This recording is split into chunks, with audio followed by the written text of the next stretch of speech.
La culture, longtemps réservée à l'élite de la société, devient accessible à un plus grand nombre de personnes durant les années folles, la période d'effervescence d'après-guerre. Plusieurs facteurs expliquent cet essor.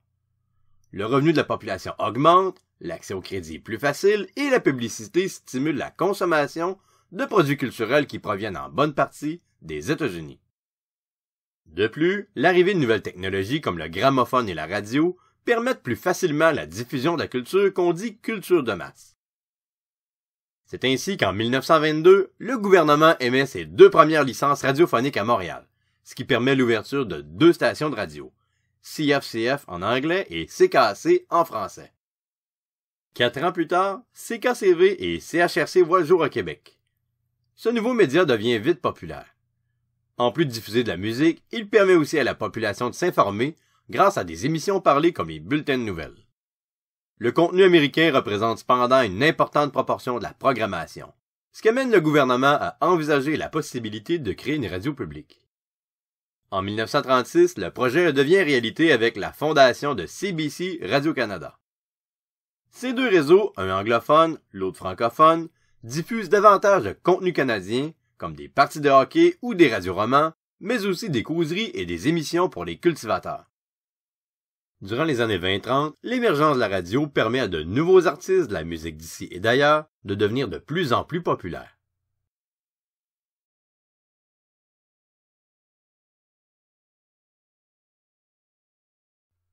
Au début du 20e siècle, la popularité grandissante du hockey amène la professionnalisation de ce sport. En 1909 est fondée l'équipe qui deviendra plus tard le Club de hockey canadien. À l'origine, elle n'aligne que des joueurs canadiens-français. Elle rivalise avec d'autres équipes du Québec et de l'Ontario comme les Bulldogs de Québec et les Wanderers de Montréal avant de rejoindre la Ligue nationale de hockey fondée en 1917. En 1924, le Forum de Montréal est construit pour recueillir le Montreal Hockey Club, une équipe surtout connue par son surnom, les Maroons, et dispute des matchs dans la Ligue nationale jusqu'à la fin des années 1930. D'autres sports professionnels sont aussi très populaires à l'époque, comme la crosse, le football et le baseball.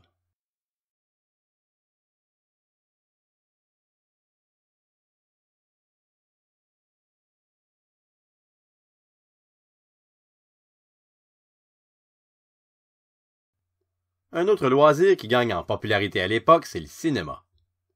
En 1906, le premier cinéma de Montréal, le Ouimetoscope, ouvre ses portes et offre sa première représentation.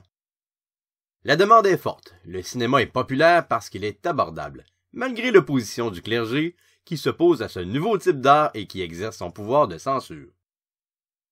De nombreuses salles de projection sont ouvertes par la suite. Montréal est même la première ville dans le monde à disposer de salles de plus de 1000 sièges. Celle-ci présente des actualités internationales et des films muets hollywoodiens jusqu'à l'arrivée des films parlés à la fin des années 20.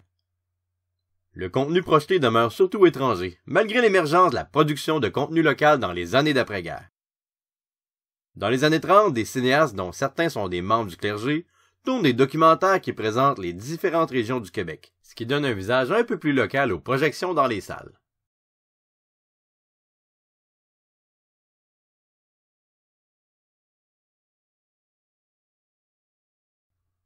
Entre 1919 et 1933, la prohibition est imposée aux États-Unis.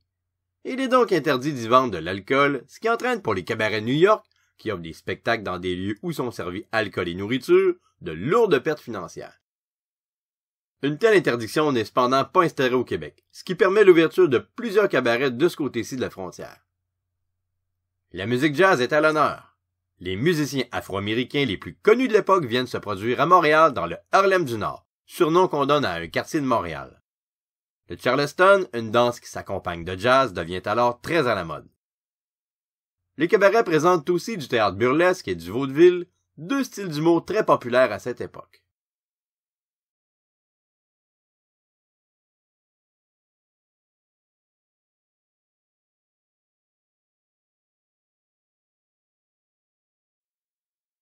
Malgré l'urbanisation de ce début de siècle, des œuvres littéraires font tout de même une place de choix au monde rural. Ainsi, les romans du terroir, comme Un homme et son péché, qui a été adapté peu de temps après en radioroman, Menot Maître Draveur ou Maria Chapdelaine mettent à l'avant les valeurs qui sont chères au clergé. la famille, la langue française et la religion catholique. Dans ce type d'œuvre, on présente une vision idyllique de la vie à la campagne qui s'oppose à une vie en ville qu'on présente souvent négativement.